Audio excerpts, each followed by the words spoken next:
हमारा स्वरूप है कि हम भगवान के अंश हैं,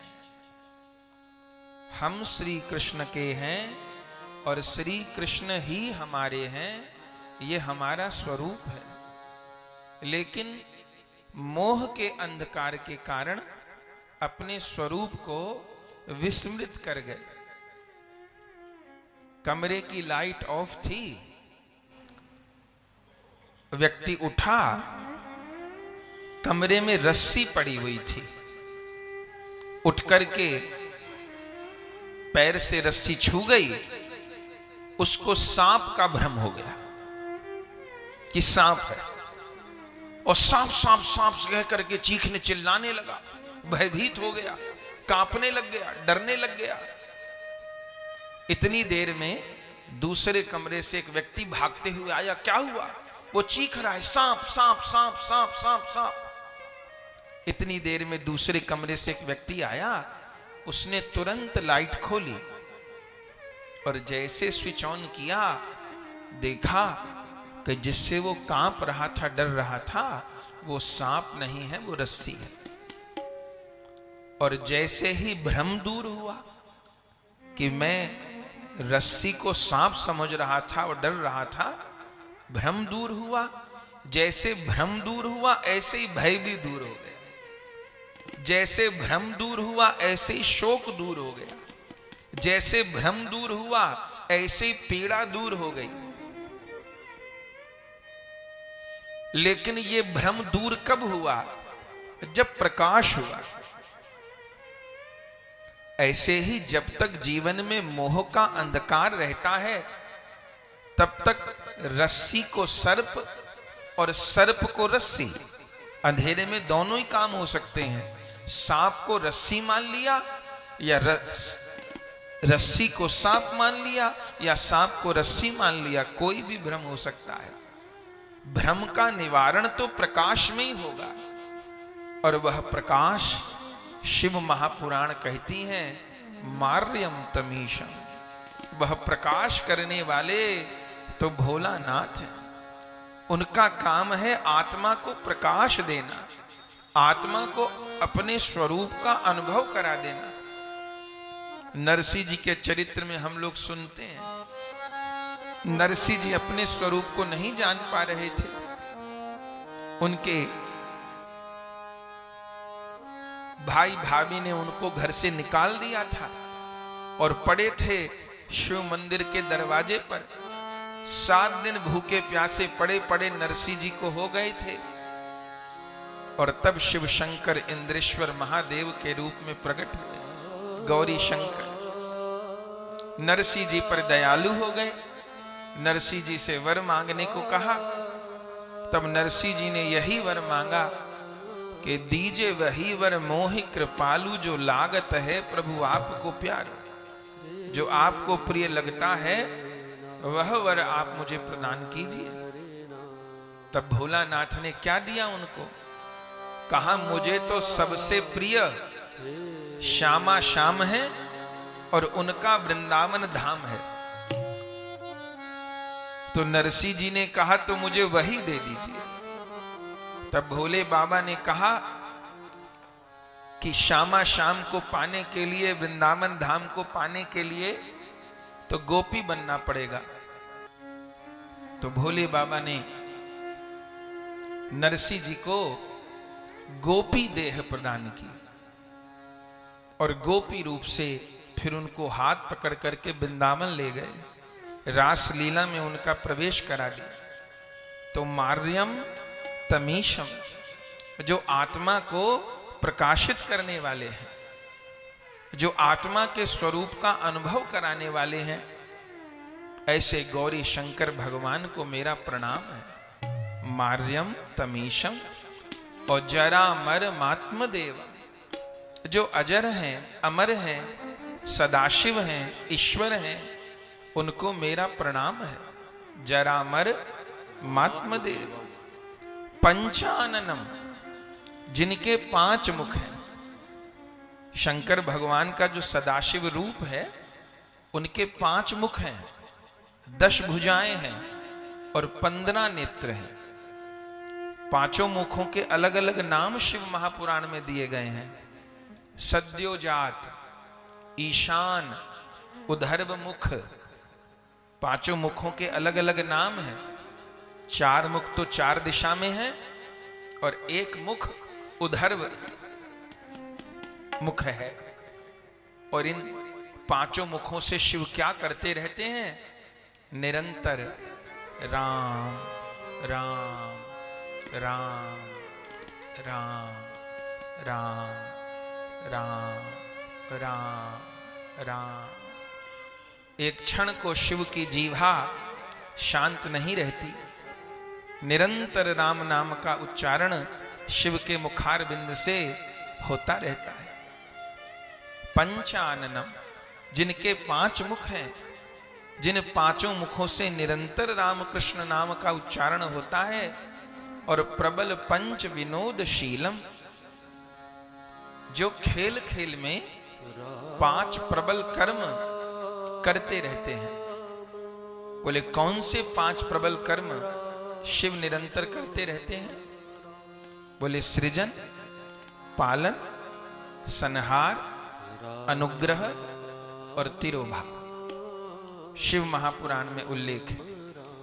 प्रबल पंच विनोदशीलम, जो निरंतर ये प्रबल पांच कर्म करते रहते हैं। सृजन भी करते हैं, पालन भी करते हैं, संहार भी करते हैं, अनुग्रह भी करते हैं, तिरोभाव भी करते हैं। शिव गुरु रूप है। गुरु गीता का एक बड़ा प्रसिद्ध श्लोक है, आप सबको याद होगा।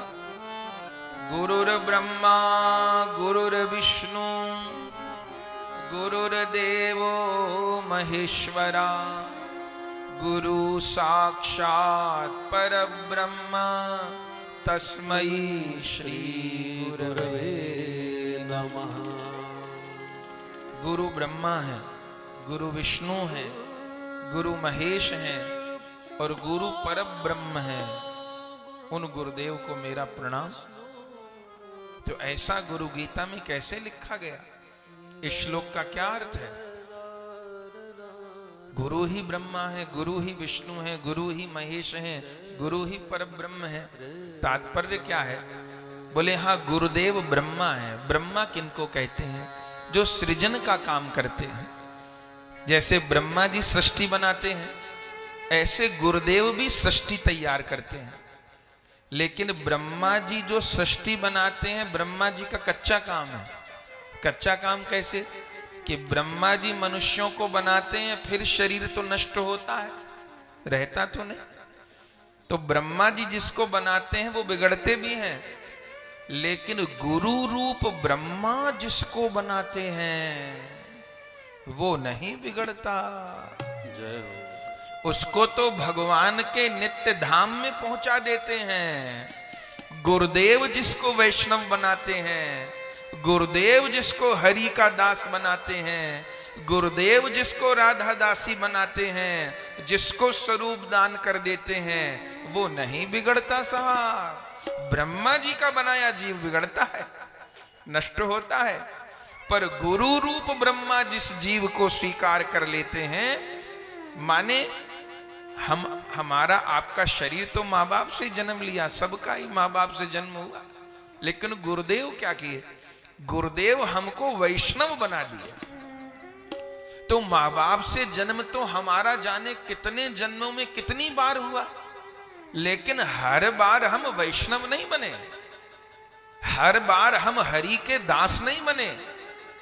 लेकिन मंगल भयो लग्यो इनो, मदन गोपाल शरण तेरी आयो, चरण कमल की सेवा दीजो, चेरो करी राखो घर जायो। धन धन मात पिता सुत बंधु, धन जननी जिन गोद खिलायो, और धन धन चरण चलत तीरथ को, धन गुरु जिन हरि नाम सुनायो। उन गुरु को धन्य जिन्होंने हरि नाम सुनाया। और गुरुदेव ने नाम सुनाया तो क्या हुआ? बोले श्री भट्ट के प्रभु दियो अभय पद। गुरुदेव क्या दिए? भय वाला पद नहीं दिए। श्री भट्ट के प्रभु दियो अभय पद, यम डर प्यो जब दास कहायो। यमराज भी डर गए जब पता चला ये भगवान का दास है, ये गुरु शरणागत है। तो यम डर प्यो, वैष्णवों को देख के यमराज भी प्रणाम करते हैं। गुरु पादाश्रित हो गए, हरि के दास हो गए। अब हमारे भाग्य विदाता हरि और गुरु हैं, यमराज नहीं है। गुरु पादाश्रय ग्रहण कर लिए, एक बात पक्की हो गई कि अधोगमन नहीं होगा, नरकगामी कभी नहीं होंगे। हाँ, एक जन्म में साधना पूरी नहीं किए तो बार बार अगला जन्म मिलेगा, लेकिन दो बहुत बड़े लाभ होंगे। एक तो नरक में कभी नहीं जाएंगे, दूसरा अधो योनि में नहीं जाएंगे। बार बार जब तक भजन पूरा नहीं करेंगे तब तक मानव शरीर मिलता रहेगा। मानिए 100 कोस चलना था और इस जन्म में हम केवल 5 कोस चल पाए, ठीक, तो अगले जन्म में फिर प्रभु हमको मानव देह दे देंगे। अब शेष 95 कोस अपने को पूरा करना है। उस जन्म में फिर 10 कोस चल पाए तो शेष अगले जन्म में पूरा करना है। अधोगमन नहीं होगा। यम डर प्यो जब दास कहायो। तो ब्रह्मा जी की बनाई सृष्टि तो बिगड़ जाती है, नष्ट हो जाता है। उनका बनाया जीव कर्म करके कभी नरक में भी चला जाता है, पर गुरु रूप ब्रह्मा, वह शिव रूप ब्रह्मा जिस जीव को बना देते हैं उसका अधोगमन नहीं होता, उसका नरक गमन नहीं होता। इसलिए गुरु ब्रह्मा और गुरु विष्णु। गुरु विष्णु है। विष्णु जी क्या करते हैं? बोले विष्णु जी पालन करते हैं, भरण पोषण करते हैं, लेकिन विष्णु जी का काम भी कच्चा है। कैसे? बोले विष्णु जी पालन करते हैं जगत का, फिर भी कितने भूखे दिखाई दे जाते हैं, फिर भी कितने निर्धन दिखाई दे जाते हैं, फिर भी कितने अभावग्रस्त दिखाई दे जाते हैं। तो विष्णु पालन करते हैं फिर भी भूखे उघड़े निर्धन दिखाई दे जाते हैं, पर गुरु रूप विष्णु जिसका पालन कर देते हैं उसका एक जन्म नहीं, उसके जन्म जन्म का दारिद्र दूर हो जाता है। गुरु रूप विष्णु जिसका पालन कर देते हैं उसके जन्म जन्म का अभाव दूर हो जाता है, उसको ऐसा अमूल्य धन प्राप्त हो जाता। अरे वो दूसरों का अभाव दूर कर देता है, उसको कहां अभाव रहता है। तो इसलिए गुरु ब्रह्मा गुरु विष्णु और गुरुदेवो महेश्वरा। महेश भी गुरुदेव हैं। कैसे? बोले शिव तो संहार करते हैं, बोले शंकर जी का काम भी कच्चा है। कैसे? बोले शंकर जी राक्षसों का संहार तो करते हैं पर फिर पैदा हो जाते हैं, संहार करते हैं फिर पैदा हो जाते, संहार करते हैं फिर पैदा हो जाते। पर गुरु रूप शंकर जब दुष्ट का संहार करते हैं, इस मन के विकार का संहार करते हैं, तो फिर वह विकार पैदा नहीं होता, फिर उसकी संसार चक्र से निवृत्ति होती ही है, फिर वो दोबारा गर्त में नहीं गिरता, फिर उसका आखिरी जन्म होता है, फिर गुरु कृपा उसको भगवत धाम पहुंचा के छोड़ती है। इसलिए गुरु महेश्वर भी हैं। तो गुरु ब्रह्मा गुरु विष्णु गुरुदेवो महेश्वरा और गुरु साक्षात परब्रह्म। गुरुदेव परब्रह्म है, तस्मै श्री गुरु। ऐसे गुरुदेव को प्रणाम है। गुरु परब्रह्म कैसे हैं? बोले ब्रह्मा बनकर के सृजन करते हैं, विष्णु बनकर के अपने सत्संग से, अपनी वाणी से, अपने नाम से उस शिष्य का पालन करते हैं। शंकर होकर के शासन करके, कभी कठोर बोल के, कभी डांट करके उसके दुर्गुणों का संहार करते हैं और अंततः अपने हृदय की झांकी को ही उस शिष्य के भीतर स्थापित कर देते हैं। गुरु साक्षात परब्रह्म कैसे? कि शिष्य के हृदय में जुगल सरकार कहां से आते हैं? गोलोक से नहीं आते। अंततः गुरुदेव जो नाम सुनाए हैं, गुरुदेव जो मंत्र सुनाए हैं, अंततः गुरुदेव ही अपने हृदय की झांकी, उनके हृदय में जो जुगल सरकार विराजते हैं वो अपने शिष्य के हृदय में विराजमान कर देते हैं। तो अभी तक क्यों नहीं हुए? क्योंकि अभी तक आसन तैयार नहीं हुआ, अभी तक कुंज तैयार नहीं हुई। जैसे मंदिर का निर्माण होता है ना, तो आज ही ईंट पत्थर लगाने शुरू किए तो आज ही तो प्राण प्रतिष्ठा नहीं हो जाती ना। मंदिर बनने में वर्षों लग जाते हैं। अभी नींव भरी गई, अब दीवार खड़ी हुई, अब बुर्जी बन रही है, अब गर्भगृह बन रहा है। ठाकुर जी कब पधराए जाते हैं? ठाकुर जी तब पधराए जाते हैं जब पूरा मंदिर बन के तैयार, रंग रोगन, सिंहासन, पोशाक, श्रृंगार सब आ गए, आप ठाकुर जी आएंगे। ऐसा नहीं कि मंदिर तो तैयार नहीं हुआ, ठाकुर जी पहले आ गए न। हाँ, मंदिर बनने में जितना समय लगेगा फिर ठाकुर जी का विग्रह विराजमान होगा।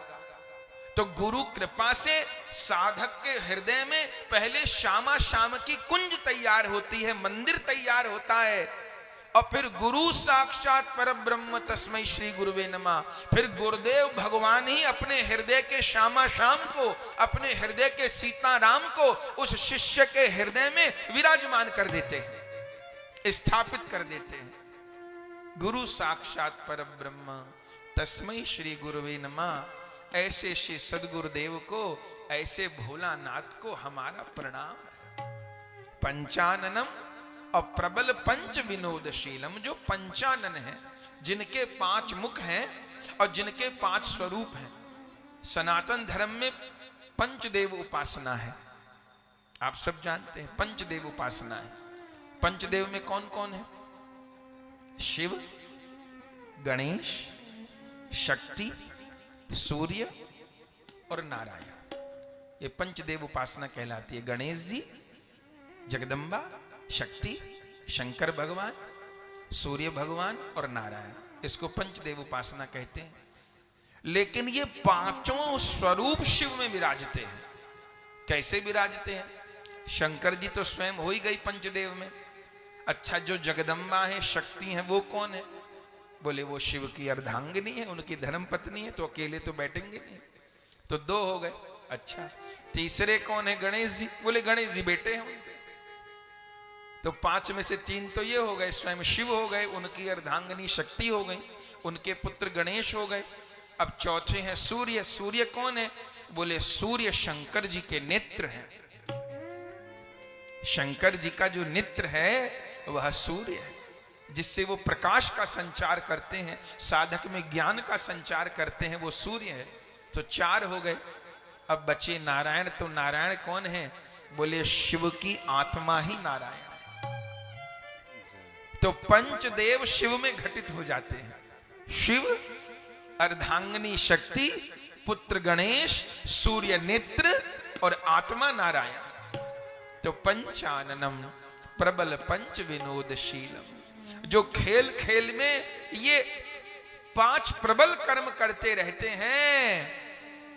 संभावये मनसी शंकर मंबिकेशम। वेद व्यास भगवान शिव महापुराण के आरंभ में कह रहे हैं, संभावये मनसी, मैं मन से उन गौरी शंकर का चिंतन करता हूं, मन से उन गौरी शंकर के स्वरूप का स्मरण करता हूं, उनको प्रणाम करता हूं। तो आइए हम लोग भी जब वेद व्यास भगवान चिंतन प्रणाम को कहे हैं, तो शंकर तेरी जटा में बहती है गंगाधारा, इस पद के माध्यम से गौरी शंकर भगवान के स्वरूप को प्रणाम करें, चिंतन करें। शंकर तेरी जटा में बहती है गंगाधारा, शंकर तेरी जटा में बहती है गंगाधारा, शंकर तेरी जटा में बहती है गंगाधारा, शंकर तेरी जटा में बहती है गंगाधारा, कारी घटा के अंदर जिमी दामिनी उजारा, कारी घटा दामिनी उजारा। शंकर तेरी जटा में बहती है गंगधारा। शंकर तेरी जटा में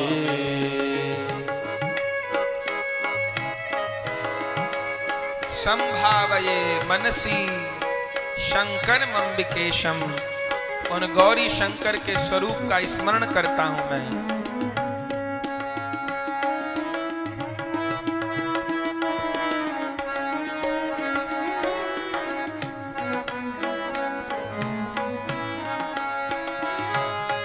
गरे मुंड माल धारी गल मुंड माल राजे। शशि भाल पे विराजे। शशि भाल पे विराजे। डमरू निनाद बाजे। डमरू निनाद बाजे। कर में त्रिशूल धारा। डमरू निनाद बाजे।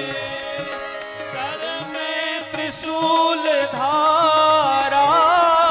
शंकर तेरी जटा में बहती है गंगधारा। शंकर तेरी जटा में बहती है गंगधारा। कारी घटा के अंदर जिमी दामिनी उजारा। कारी घटा के अंदर जिमी दामिनी उजारा। शंकर तेरी जटा में। शंकर तेरी जटा में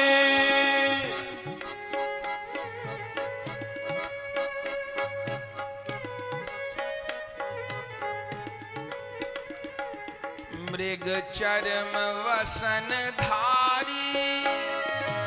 मृग चरम वसन धारी। वृषराज पे सवारी। मृग चर्म बसन धारी। वृषराज पे सवारी।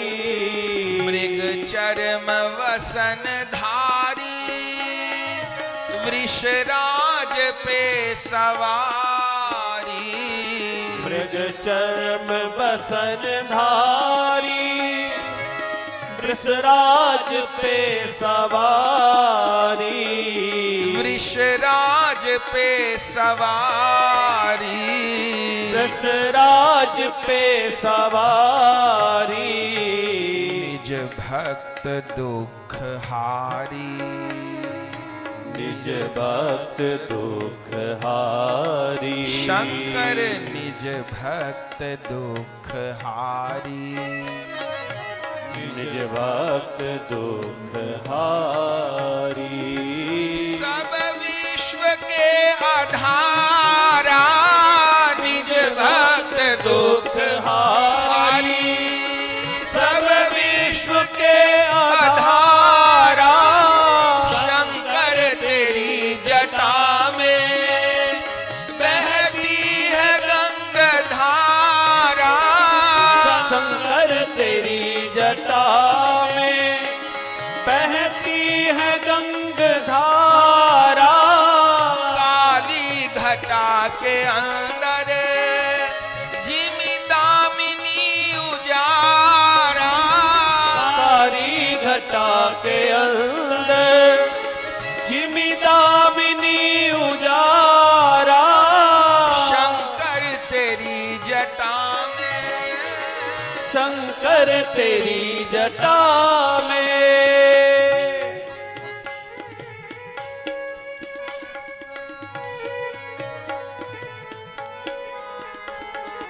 द्रग तीन तेज राशि। दृगतीन तेज राशि कटिबंध नाग फांसी। दृगतीन तेज राशि कटिबंध नाग फांसी। दृगतीन तेज राशि कटिबंध नाग फांसी। दृगतीन तेज राशि कटिबंध नाग फांसी। कटिबंध नाग फांसी। कटिबंध नाग फांसी। गिरजा है संग दासी। गिरजा है संग दासी। तेरे गिरजा है संग दासी। तेरे गिरजा है संग दासी। कैलाश में विहारा गिरजा है संग दासी।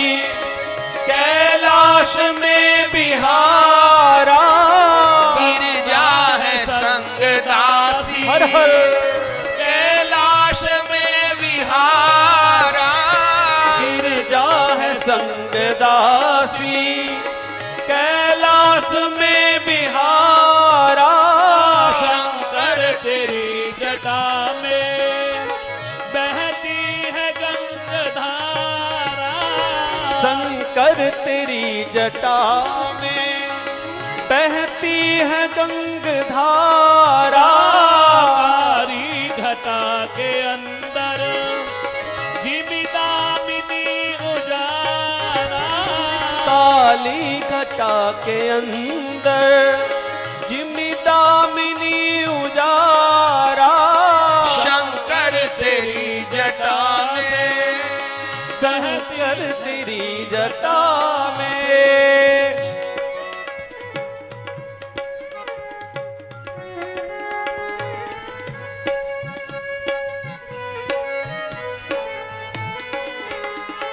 शिव नाम जो उचारे। शिव नाम जो उचारे सब पाप दोष टारे। शिव नाम जो उचारे सब पाप दोष टारे। शिव नाम जो उचारे सब पाप दोष टारे। शिव नाम जो उचारे सब पाप दोष टारे। सब पाप दोष टारे। सब पाप दोष टारे। ब्रह्मानंद ना बिसारे। ओ ब्रह्मानंद ना बिसारे। आहा ब्रह्मानंद ना बिसारे। ब्रह्मानंद ना बिसारे। भव सिंधु पार तारा ब्रह्मानंद ना बिसारे। भव सिंधु पार तारा शंकर तेरी जटा में बहती है गंगाधारा। शंकर तेरी जटा में बहती है गंगाधारा।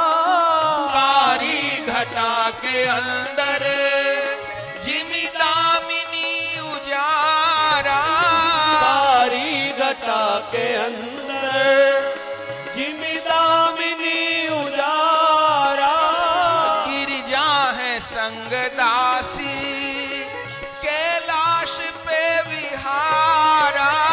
गिरजा है संग दासी कैलाश पे बिहारा। डमरू निनाद बाजे कर में त्रिशूल धारा। डमरू निनाद बाजे कर में त्रिशूल धारा।